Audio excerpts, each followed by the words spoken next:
Assalamualaikum warahmatullahi wabarakatuh. Apa kabar pemirsa? Anda menyaksikan program khusus TV One dengan tema Jakarta Bangkit, Wajah Baru Jakarta. Bersama saya Gita Mahlika, pemirsa, pada hari ini kita akan membahas bagaimana program-program yang sudah dicanangkan oleh Pemprov DKI Jakarta. Dan sudah bersama saya, Gubernur DKI Jakarta, Bapak Anies Baswedan. Apa kabar, Bapak? Baik, Gita. Terima kasih. Sehat-sehat selalu ya, Bapak ya? Baik, sehat.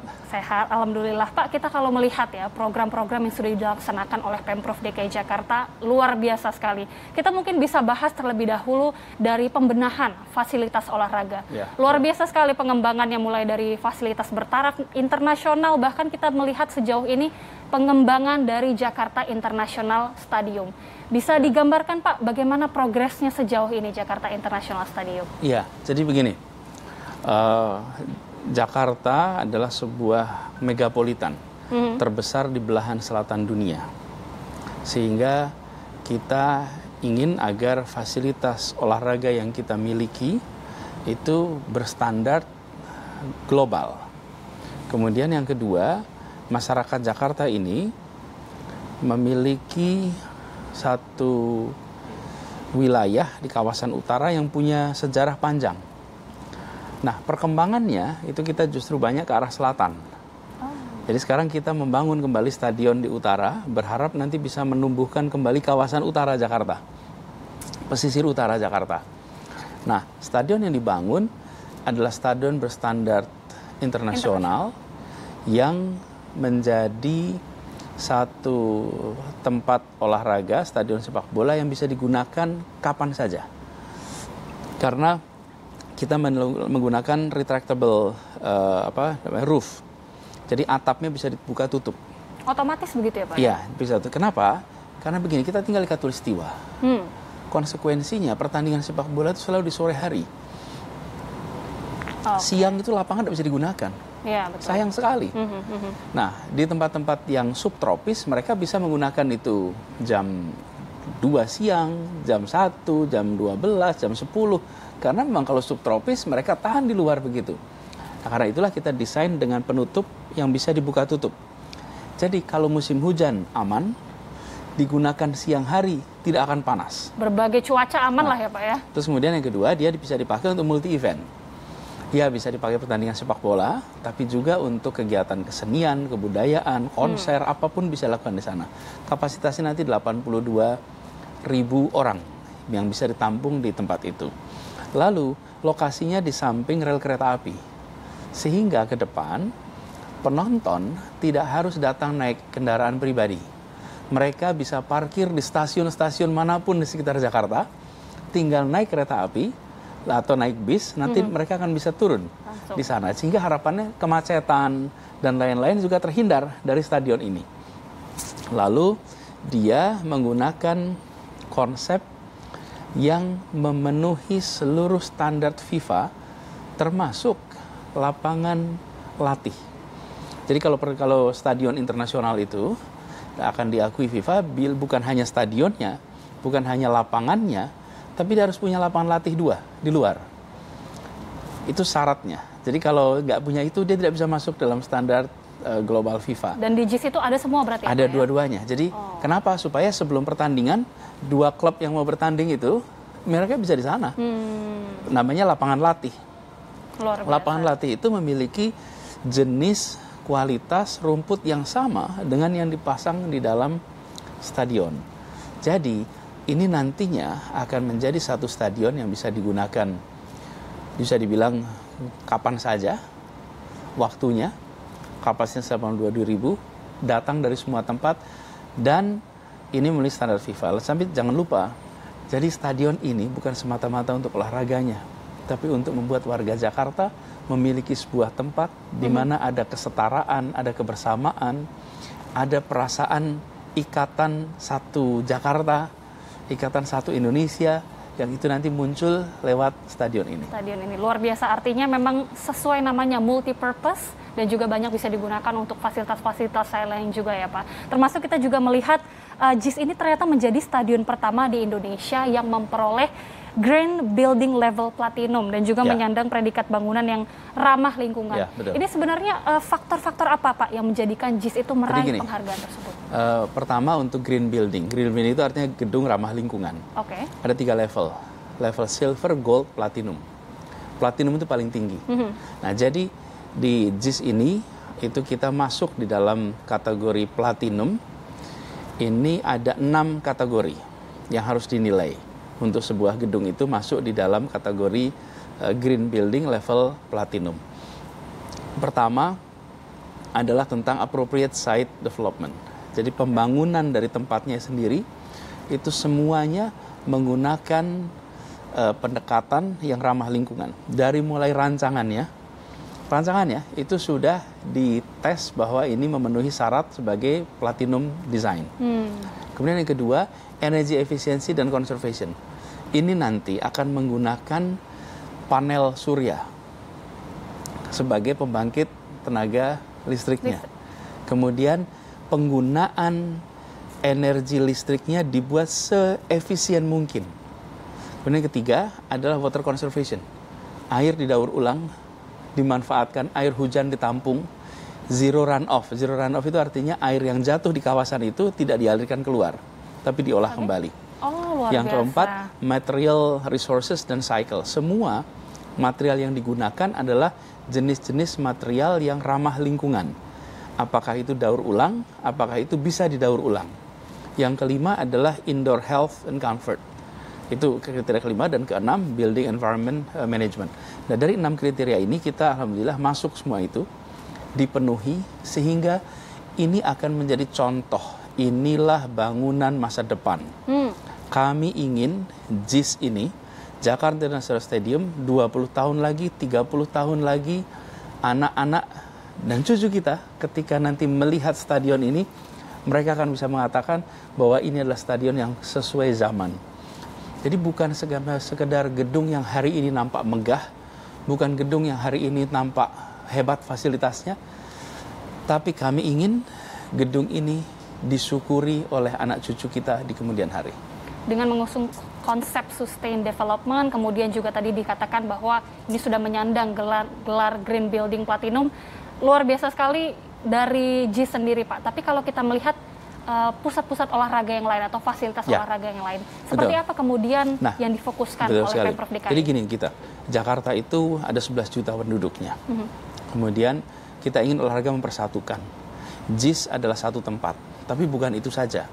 Ada 5 gelanggang remaja di tiap kota administrasi, ada 36 gelanggang remaja tingkat kecamatan, kemudian ada 8 gelanggang olahraga umum, dan kita punya 1 PPOP namanya, Pusat Pelatihan Olahraga Pelajar. Nah, ini semua itu bisa digunakan oleh masyarakat. Yang PPOP itu bahkan baru saja renovasi, kita belum resmikan ini, itu 17 hektar ukurannya, dan di sini fasilitasnya juga kelas dunia. Kita ingin tempat-tempat gelanggang olahraga itu menjadi kesempatan gelanggang olahraga, gelanggang remaja, anak-anak muda, generasi baru berolahraga, dan lansia. Kami ingin Jakarta menjadi kota yang ramah, kota yang bersahabat, kota yang membuat penduduknya merasa saling menghormati, saling menghargai, dan punya perasaan kesetaraan. Salah satunya ada dengan fasilitas olahraga. Karena tempat fasilitas olahraga ini tidak dibedakan. Siapa saja bisa menggunakan, siapa saja bisa berinteraksi, dan ini akan membangun satu iklim yang sehat buat kota kita. Jadi ya, JIS itu dibangun, tetapi semua fasilitas ini itu kita siapkan untuk memfasilitasi warga agar mereka bisa berolahraga, dapat sehatnya, dapat interaksinya, dapat kebersamaannya. Kondisi saat ini masih di tengah pandemi COVID-19 dan juga kita melihat mungkin aktivitas masyarakat ini terbatas Pak untuk berolahraga. Bagaimana kemudian optimalisasi yang dilakukan oleh Pemprov DKI Jakarta untuk memaksimalkan pembangunan dan juga prasarana dari olahraga itu Pak? Ya, memang betul sekali bahwa ketika ada pandemi, aktivitas olahraga berkelompok itu dikurangi. Ya, semakin terbatas. Ya, Pak, tapi kalau aktivitas olahraga individu itu bisa leluasa. Nah, sekarang kita di dalam fase ini kemarin malah justru memanfaatkan tempat-tempat olahraga ini sebagai tempat vaksinasi. Oh, Gor-gor itu, begitu, ya bayangkan dengan ada 36 di gelanggang olahraga kecamatan, ada 5 di tingkat kota yang besar, itu beralih fungsi pada saat kita melakukan vaksinasi menjadi tempat vaksinasi massal. Pengendalian atas COVID, warga bisa menggunakan fasilitas olahraga itu, tentu kapasitasnya masih 50-an%, tapi kita lakukan itu. Dan ini lagi kita yang saya ingin sampaikan, kita ini membangun lapangan-lapangan sepak bola dengan rumput sintetis di kampung-kampung yang padat, yang lapangannya sebelumnya tidak pernah hijau. Karena jenis tanahnya, karena iklimnya, sehingga sulit untuk merawat di tempat itu rumput dengan baik. Nah, itu kita bangun namanya lapangan Ingub, karena itu dibangun berdasarkan instruksi gubernur. Nah, lapangan-lapangan ini seperti lapangan kelas dunia. Oke. Dan ini pakai untuk anak-anak rakyat kebanyakan. Jadi jangan dibayangkan lapangan ini untuk dipakai komersial. Tidak, justru tidak boleh dikomersialkan. Lapangannya kelas FIFA, tetapi penggunaannya itu untuk rakyat semua kalangan. Tidak dibeda-bedakan. Lagi-lagi, ini dipakai untuk memastikan warga di Jakarta bisa berolahraga dan mudah-mudahan nanti bisa berprestasi dengan fasilitas yang kelas dunia. Bisa berprestasi dan juga bisa mengembangkan untuk berbagai kegiatan positif lainnya ya Pak Anies. Tadi kita sudah mendengarkan itu dia bagaimana pembenahan dari fasilitas olahraga sejauh ini. Nanti kita juga akan bahas Pak Anies karena tadi sempat disinggung ya bahwa JIS ini juga terintegrasi dengan transportasi publik. Betul. Nanti kita akan bahas bagaimana sebenarnya integrasi transportasi publik yang saat ini tengah digencarkan oleh Pemprov DKI Jakarta. Sesaat lagi kami kembali.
Meski melewati perjalanan panjang, warga Kampung Akuarium akan segera tinggal di hunian yang nyaman. Rumah untuk menyambut masa depan.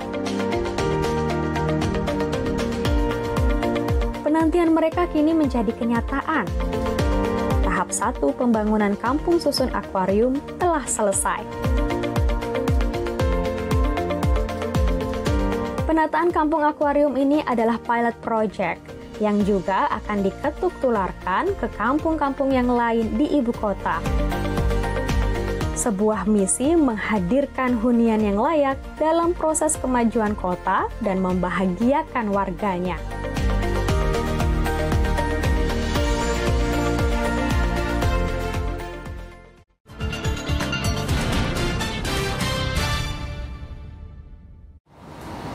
Anda kembali bersama kami di program khusus TV One, Jakarta Bangkit, Wajah Baru Jakarta. Masih bersama saya, Gubernur DKI Jakarta Anies Baswedan, dan tadi kita sudah bahas ya Pak Anies bagaimana pengembangan fasilitas olahraga di ibu kota, termasuk juga tadi Pak Anies sempat menyebutkan ada integrasi transportasi publik yang dilaksanakan di Jakarta International Stadium. Tapi ternyata tidak hanya di situ, melainkan juga di wilayah-wilayah ibu kota.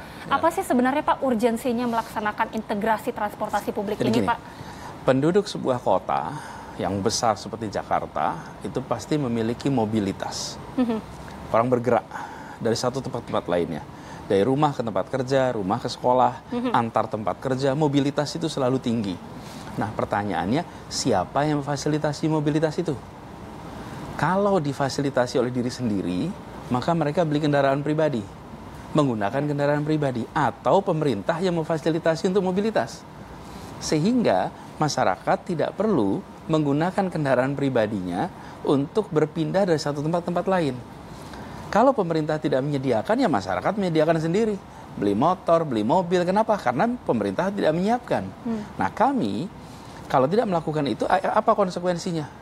Bila semua orang beli motor, semua orang beli mobil, semua rumah tangga macet, penuh, polusi tinggi. Karena itu pemerintah harus turun tangan, menyiapkan kendaraan umum.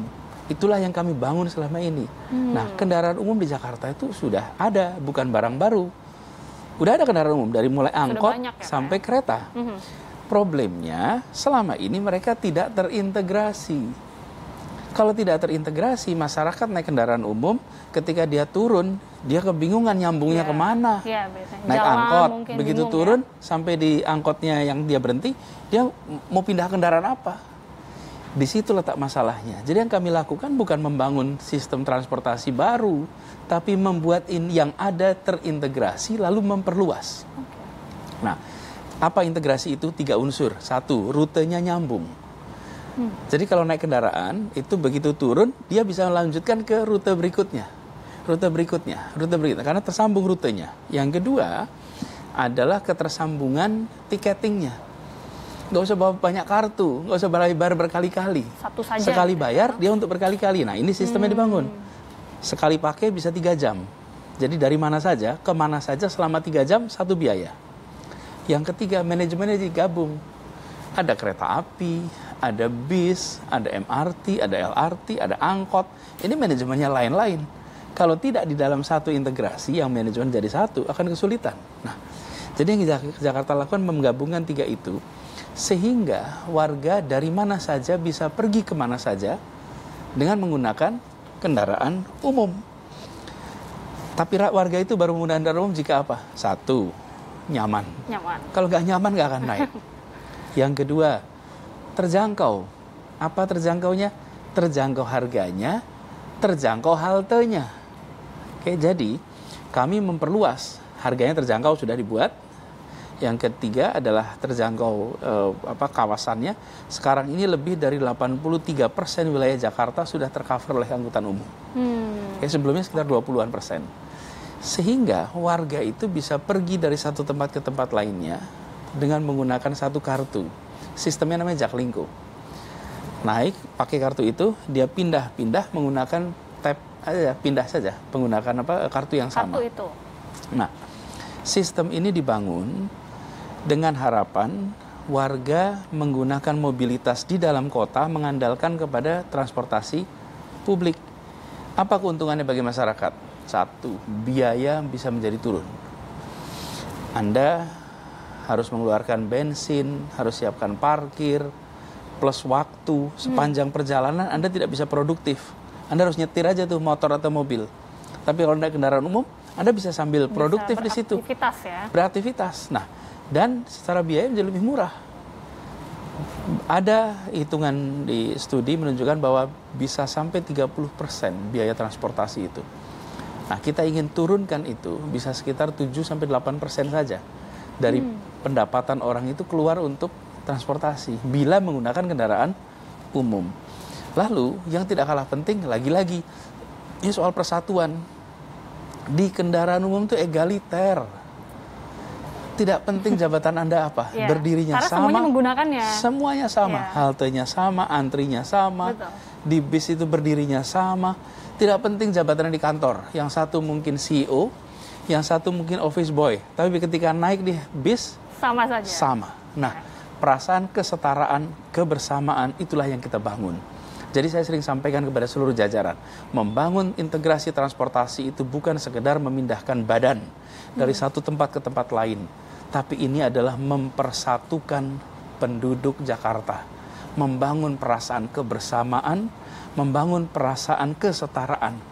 Jadi persatuan itu tidak otomatis datangnya, persatuan itu diusahakan, dibuat caranya sehingga orang merasa setara. Kalau setara maka bersatu.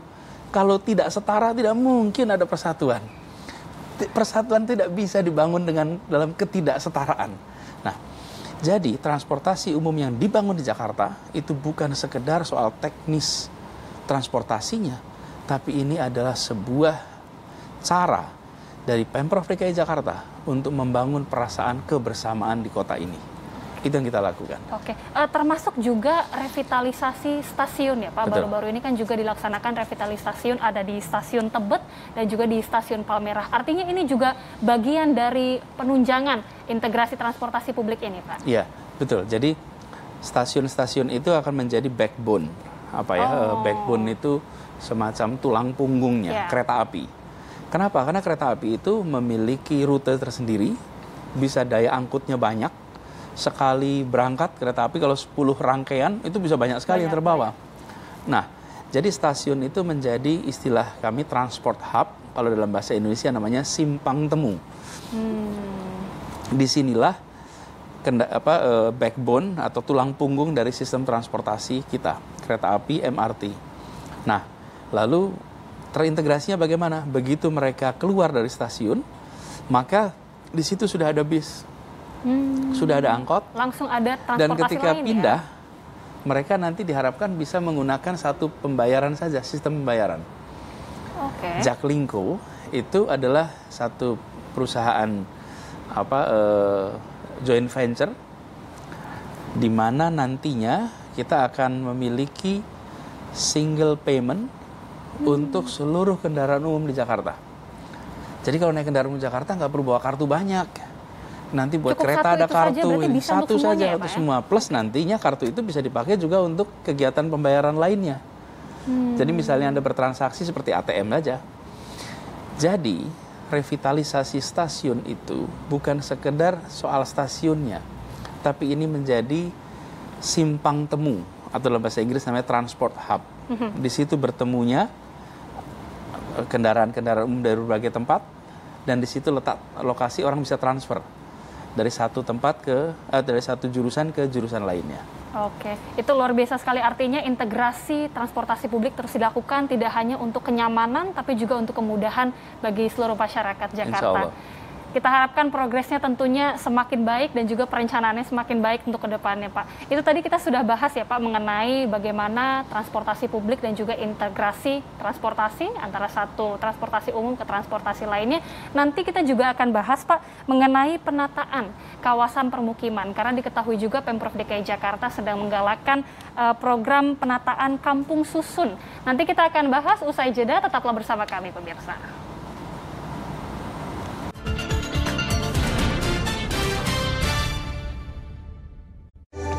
Ramainya masyarakat yang berolahraga menjadi bukti bahwa minat olahraga dan hidup sehat warga Indonesia sangat tinggi. Pemerintah setempat pun terdorong untuk merevitalisasi stadion-stadion di Indonesia, bahkan membangun yang baru. Ini semua untuk mengakomodir warga yang mencari tempat olahraga yang nyaman dan berkualitas. Dan sebentar lagi akan ada tempat olahraga baru di Jakarta. Jadi, buat yang tinggal di sekitaran Jakarta Utara, ada tempat baru untuk berolahraga selain di pusat kota.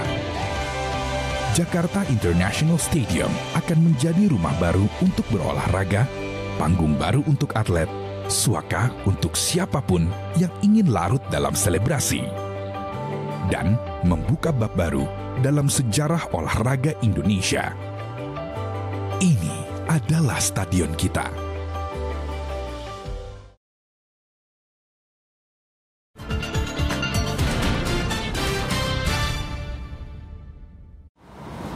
Anda masih bersama kami, pemirsa. Tadi kita sudah membahas bersama Pak Anies mengenai bagaimana pengembangan fasilitas olahraga, termasuk juga integrasi transportasi publik. Nah, kita juga akan bahas bagaimana sebenarnya komitmen dari Pemprov DKI Jakarta untuk meningkatkan atau memastikan warga Jakarta mendapatkan hunian yang layak. Termasuk juga penataan kampung susun, diantaranya ini adalah kampung susun akuarium ya Pak Anies, dan juga ada kampung susun Kunir, dan juga kampung susun X Bukit Duri. Nah, ini seperti apa sih Pak kemudian pengelolaannya, karena kita tahu juga ada pelibatan kepada masyarakat ya Pak ya? Ya, itu tempat-tempat itu dulu mengalami penggusuran. Kemudian kita menyiapkan tempat untuk mereka bisa tinggal. Nah, kita menyadari bahwa di kota sebesar Jakarta sering kita menemukan di mana rencana pembangunan itu mengharuskan memanfaatkan kawasan untuk kepentingan publik. Dan itu artinya harus ada relokasi. Nah, ini harus dikerjakan dengan cara yang benar. Kemudian kita dalam konteks ini kita melakukan penataan. Itu satu sebab. Yang sebab lain adalah ada kampung-kampung yang padat, kemudian kumuh. Kampungnya jangan dihilangkan, karena kampung itu khas kita. Dan kampung itu bukan soal bangunan, kampung itu soal kehidupan. Antar warga yang dekat satu sama lain, saling support. Bahasa Inggris itu ada 1 juta kata, tapi dia tidak punya kata untuk menjelaskan kampung. Karena itu bahasa Inggris menyerap kata kampung dari bahasa Indonesia. Karena dia tidak punya kata itu. Gitu ya, Pak? Ya, kalau dia punya, dia nggak pakai kata kampung. Jadi ini bukan neighborhood, lain. Kampung itu bukan sekedar satu wilayah, tapi ini satu kehidupan. Nah, jadi kemudian kami melakukan revitalisasi. Ada 21 kampung yang kita lakukan revitalisasi kampungnya. Nah, pendekatannya, ini yang saya ingin sampaikan. Yang tadi ditanyakan, pendekatannya itu Community Action Plan. Jadi, menata kampung itu bukan pemerintah datang dengan gagah berani bilang, ayo Anda begini, begini, begini. Bukan. Justru kira-kira ada pendatang, teman-teman warga butuhnya apa? Bagaimana bisa kita fasilitasi? Jadi kita dalam penataan kampung itu melibatkan satu, warganya. Yang kedua, kita libatkan expert, para pakar yang mengerti tentang sosiologi, tentang tata ruang, tentang faktor, aspek-aspek yang dianggap penting untuk kampung itu. Lalu yang ketiga, bila ada perselisihan, maka kita akan undang fasilitator untuk fasilitasi proses. Terus pemerintah, jadi 4 unsur. Duduk bersama, merancang bersama. Nah, di kasus seperti yang tadi disebut, Kampung Akuarium, Bukit Duri, kemudian Kampung Kunir, itu prosesnya begitu. Jadi rancangannya adalah rancangan kesepakatan warga. Dari masyarakat sendiri ya, berarti? Ada arsitek tentu. Arsiteknya merancang, warga ngasih masukan, warga bilang butuhnya ini, disiapkan. Jadi rancangannya itu bukan semata-mata kumpulan petak-petak rumah, tapi sebuah kampung susun, memang kampung. Jadi di lantai-lantai itu ada ruang bersamanya. Dan di rumah-rumahnya seperti yang untuk bekas Bukit Duri, kampung itu adalah kampung susun yang disebut rumah produktif. Jadi atapnya ditinggikan sehingga di dalam rumahnya itu bisa punya mezanin. Sekarang pengalaman dari wabah, banyak orang work from home, ukuran rumahnya sempit, mau bekerja di mana? Nah, dari pengalaman itu, maka dibuatlah konsep satu unit rumah yang atapnya ditinggikan, dibuat mezanin, sehingga ada ruang istirahatnya di atas, ada ruang kerjanya di bawah. Kebayang kan? Nah, tapi itu semua dikerjakan dengan kolaborasi. Jadi warga pun melihat kampung susun yang dibangun oleh pemerintah adalah kampung susun yang merupakan aspirasi mereka. Lalu pengelolaannya juga sama. Pelibatan juga dalam pengelolaan. Jadi kita mengajak mereka membentuk koperasi. Anggotanya siapa? Seluruh warganya. Biasanya kalau kita bikin rumah susun, kami buat UPT, unit pelaksana teknis, lalu nanti UPT ini berurusan dengan seluruh warga. Kalau ini tidak, kita minta mereka bikin koperasi, koperasinya itulah yang mengelola gedungnya. Ya, mereka memang belum sejahtera secara ekonomi, tapi jangan pernah remehkan mereka dalam bekerja sama. Jangan pernah sepelekan kemampuan mereka untuk mengorganisir diri. Jangan remehkan kemampuan mereka untuk menata wilayah tinggalnya.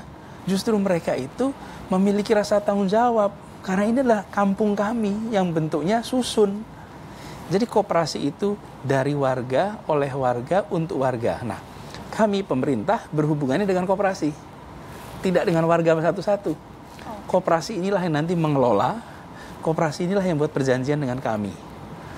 Itu satu konsep baru yang belum pernah dilakukan sebelumnya.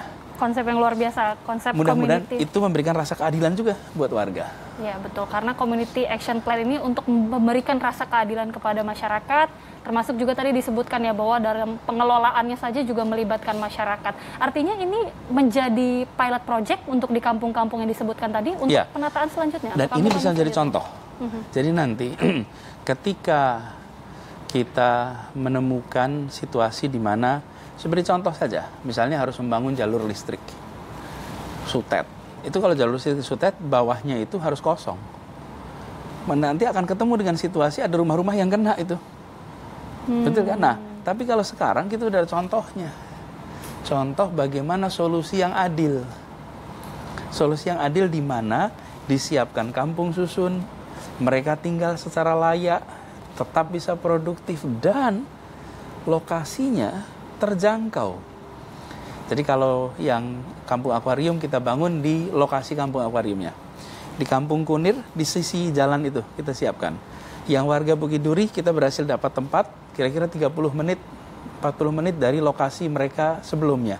Jadi mereka tidak merasa dibuang.